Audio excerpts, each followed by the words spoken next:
La fe de Jesús presenta, Jesús, ¿por qué vino en ese preciso momento? A lo largo de los siglos, se fue cumpliendo la promesa de un Salvador, pero ese cumplimiento abre interrogantes más profundas que no podemos pasar por alto. ¿Había una hora señalada para su venida? ¿Cómo preparó Dios a las naciones para recibirlo? ¿Por qué los hombres anhelaban una religión que llenase el corazón? ¿Por qué debía hablar personalmente el mensajero del pacto? ¿En qué condición moral y espiritual estaba la humanidad previo al primer advenimiento del Mesías?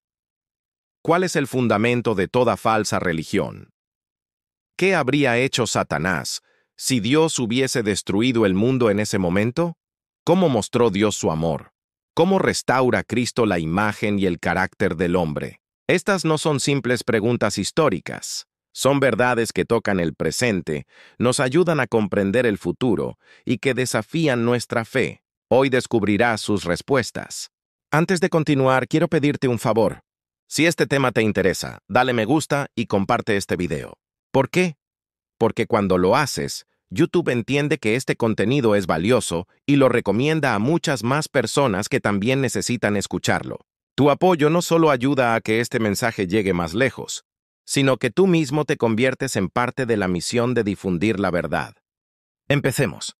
Mas venido el cumplimiento del tiempo, Dios envió a su Hijo, para que redimiese a los que estaban debajo de la ley, a fin de que recibiésemos la adopción de hijos. La venida del Salvador había sido predicha en el Edén. Cuando Adán y Eva oyeron por primera vez la promesa, esperaban que se cumpliese pronto. Dieron gozosamente la bienvenida a su primogénito, esperando que fuese el libertador. Pero el cumplimiento de la promesa tardó. Los que la recibieron primero murieron sin verlo. Desde los días de Enoc, la promesa fue repetida por medio de los patriarcas y los profetas, manteniendo viva la esperanza de su aparición, y sin embargo, no había venido. La profecía de Daniel revelaba el tiempo de su advenimiento, pero no todos interpretaban correctamente el mensaje. Transcurrió un siglo tras otro, y las voces de los profetas cesaron. La mano del opresor pesaba sobre Israel, y muchos estaban listos para exclamar: «Se han prolongado los días, y fracasa toda visión». Pero, como las estrellas en la vasta órbita de su derrotero señalado, los propósitos de Dios no conocen premura ni demora. Por los símbolos de las densas tinieblas y el horno humeante, Dios había anunciado a Abraham la servidumbre de Israel en Egipto, y había declarado que el tiempo de su estada allí abarcaría 400 años. Después de esto, dijo Dios, saldrán con grande riqueza, y contra esta palabra se empeñó en vano todo el poder del orgulloso imperio de los faraones. En el mismo día, señalado por la promesa divina, salieron todos los ejércitos de Jehová de la tierra de Egipto. Así también fue determinada en el concilio celestial la hora en que Cristo había de venir. Y cuando el gran reloj del tiempo marcó aquella hora, Jesús nació en Belén. Mas venido el cumplimiento del tiempo, Dios envió a su Hijo. La providencia había dirigido los movimientos de las naciones, así como el flujo y reflujo de impulsos e influencias de origen humano, a tal punto que el mundo estaba maduro para la llegada del libertador. Las naciones estaban unidas bajo un mismo gobierno. Un idioma se hablaba extensamente y era reconocido por doquiera como la lengua literaria. De todos los países, los judíos dispersos acudían a Jerusalén para asistir a las fiestas anuales y al volver a donde residían, podían difundir por el mundo las nuevas de la llegada del Mesías. En aquel entonces los sistemas paganos estaban perdiendo su poder sobre la gente. Los hombres se hallaban cansados de ceremonias y fábulas. Deseaban con vehemencia una religión que dejase satisfecho el corazón. Aunque la luz de la verdad parecía haberse apartado de los hombres, había almas que buscaban la luz, llenas de perplejidad y tristeza. Anhelaban conocer al Dios vivo, a fin de tener cierta seguridad de una vida allende la tumba. Al apartarse los judíos de Dios, la fe se había empañado y la esperanza casi había dejado de iluminar lo futuro. Las palabras de los profetas no eran comprendidas. Para las muchedumbres, la muerte era un horrendo misterio. Más allá todo era incertidumbre y lobreguez. No era solo el lamento de las madres de Belén, sino el clamor del inmenso corazón de la humanidad, el que llegó hasta el profeta a través de los siglos.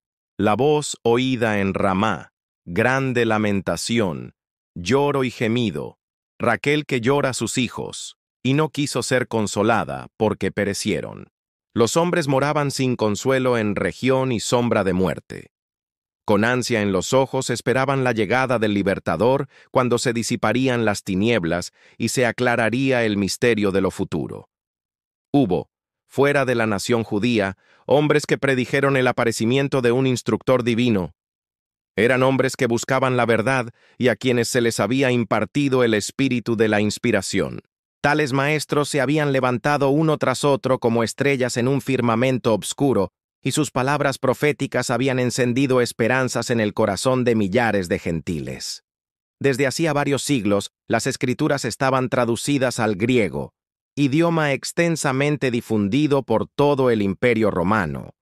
Los judíos se hallaban dispersos en todas partes, y su espera del Mesías era compartida hasta cierto punto por los gentiles. Entre aquellos a quienes los judíos llamaban gentiles, había hombres que entendían mejor que los maestros de Israel las profecías bíblicas concernientes a la venida del Mesías. Algunos le esperaban como libertador del pecado. Los filósofos se esforzaban por estudiar el misterio de la economía hebraica. Pero el fanatismo de los judíos estorbaba la difusión de la luz. Resueltos a mantenerse separados de las otras naciones, no estaban dispuestos a impartirles el conocimiento que aún poseían acerca de los servicios simbólicos. Debía venir el verdadero intérprete. Aquel que fuera prefigurado por todos los símbolos debía explicar su significado. Dios había hablado al mundo por medio de la naturaleza, las figuras, los símbolos, los patriarcas y los profetas. Las lecciones debían ser dadas a la humanidad en su propio lenguaje. El mensajero del pacto debía hablar. Su voz debía oírse en su propio templo. Cristo debía venir para pronunciar palabras que pudiesen comprenderse clara y distintamente. Él, el autor de la verdad, debía separar la verdad del tamo de las declaraciones humanas que habían anulado su efecto. Los principios del gobierno de Dios y el plan de redención debían ser definidos claramente. Las lecciones del Antiguo Testamento debían ser presentadas plenamente a los hombres. Quedaban, sin embargo, entre los judíos, almas firmes, descendientes de aquel santo linaje, por cuyo medio se había conservado el conocimiento de Dios. Confiaban aún en la esperanza de la promesa hecha a los padres. Fortalecían su fe espaciándose en la seguridad dada por Moisés. El Señor vuestro Dios os levantará profeta de vuestros hermanos como yo. A él oiréis en todas las cosas que os hablaré. Además, leían que el Señor iba a ungir a uno para predicar buenas nuevas a los abatidos, vendar a los quebrantados de corazón, publicar libertad a los cautivos y promulgar año de la buena voluntad de Jehová. Leían que pondría en la tierra juicio, y las islas esperarán su ley, como asimismo andarían las gentes a su luz y los reyes al resplandor de su nacimiento. Las palabras que Jacob pronunciara en su lecho de muerte los llenaban de esperanza. No será quitado el cetro de Judá, y el legislador de entre sus pies, hasta que venga Shiloh. El desfalleciente poder de Israel atestiguaba que se acercaba la llegada del Mesías. La profecía de Daniel describía la gloria de su reinado sobre un imperio que sucedería a todos los reinos terrenales, y decía el profeta, permanecerá para siempre. Aunque pocos comprendían la naturaleza de la misión de Cristo, era muy difundida la espera de un príncipe poderoso que establecería su reino en Israel y se presentaría a las naciones como libertador. El cumplimiento del tiempo había llegado.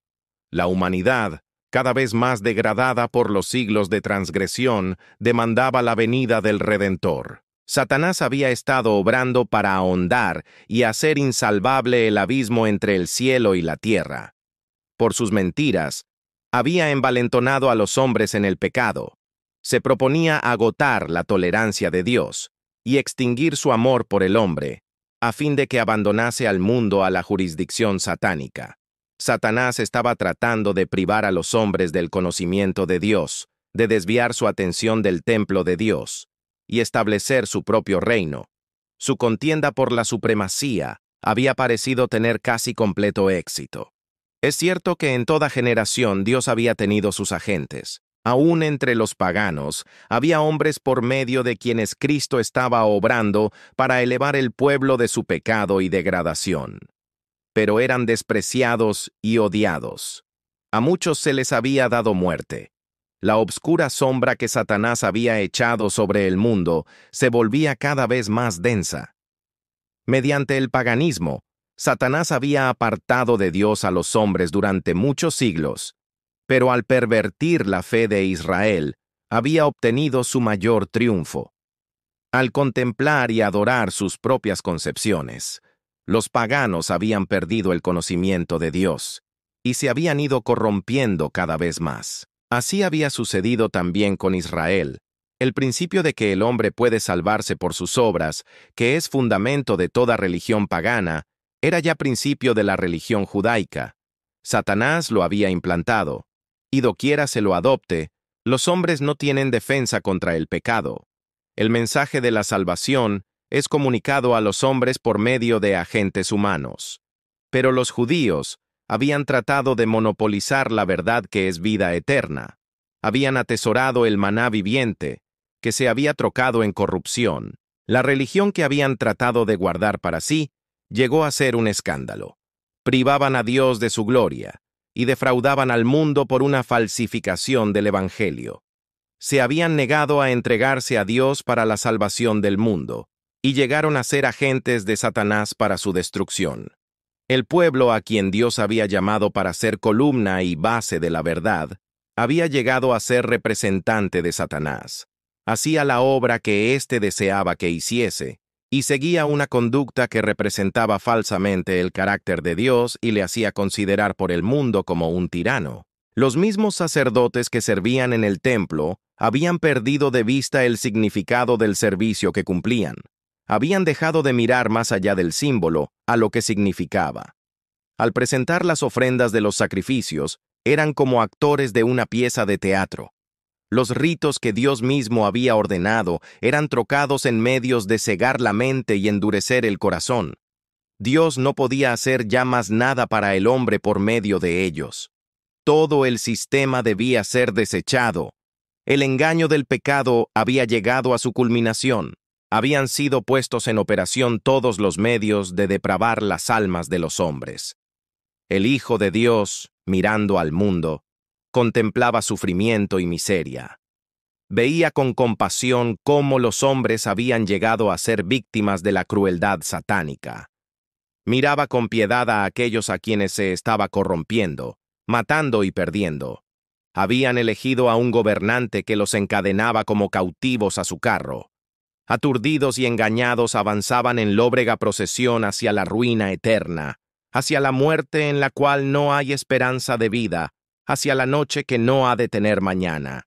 Los agentes satánicos estaban incorporados con los hombres. Los cuerpos de los seres humanos, hechos para ser morada de Dios, habían llegado a ser habitación de demonios. Los sentidos, los nervios, las pasiones, los órganos de los hombres eran movidos por agentes sobrenaturales en la complacencia de la concupiscencia más vil. La misma estampa de los demonios estaba grabada en los rostros de los hombres, que reflejaban la expresión de las legiones del mal que los poseían. Fue lo que contempló el Redentor del mundo. ¡Qué espectáculo para la pureza infinita! El pecado había llegado a ser una ciencia, y el vicio era consagrado como parte de la religión. La rebelión había hundido sus raíces en el corazón, y la hostilidad del hombre era muy violenta contra el cielo. Se había demostrado ante el universo que, separada de Dios, la humanidad no puede ser elevada. Un nuevo elemento de vida y poder tiene que ser impartido por aquel que hizo el mundo. Con intenso interés, los mundos que no habían caído habían mirado para ver a Jehová levantarse y barrer a los habitantes de la tierra. Y si Dios hubiese hecho esto, Satanás estaba listo para llevar a cabo su plan de asegurarse la obediencia de los seres celestiales. Él había declarado que los principios del gobierno divino hacen imposible el perdón. Si el mundo hubiera sido destruido, habría sostenido que sus acusaciones eran ciertas. Estaba listo para echar la culpa sobre Dios y extender su rebelión a los mundos superiores. Pero en vez de destruir al mundo, Dios envió a su Hijo para salvarlo. Aunque en todo rincón de la provincia enajenada se notaba corrupción y desafío, se proveyó un modo de rescatarla. En el mismo momento de la crisis, cuando Satanás parecía estar a punto de triunfar, el Hijo de Dios vino como embajador de la gracia divina. En toda época y en todo momento, el amor de Dios se había manifestado en favor de la especie caída. A pesar de la perversidad de los hombres, hubo siempre indicios de misericordia. Y llegada la plenitud del tiempo, la divinidad se glorificó derramando sobre el mundo tal efusión de gracia sanadora, que no se interrumpiría hasta que se cumpliese el plan de salvación. Satanás se estaba regocijando de que había logrado degradar la imagen de Dios en la humanidad. Entonces vino Jesús a restaurar en el hombre la imagen de su Hacedor. Nadie, excepto Cristo, puede amoldar de nuevo el carácter que ha sido arruinado por el pecado. Él vino para expulsar a los demonios que habían dominado la voluntad. Vino para levantarnos del polvo, para rehacer según el modelo divino el carácter que había sido mancillado, para hermosearlo con su propia gloria. Si te gustó este video, dale a me gusta, comenta, comparte y suscríbete para que puedas ver nuestro siguiente contenido. Dios te bendiga.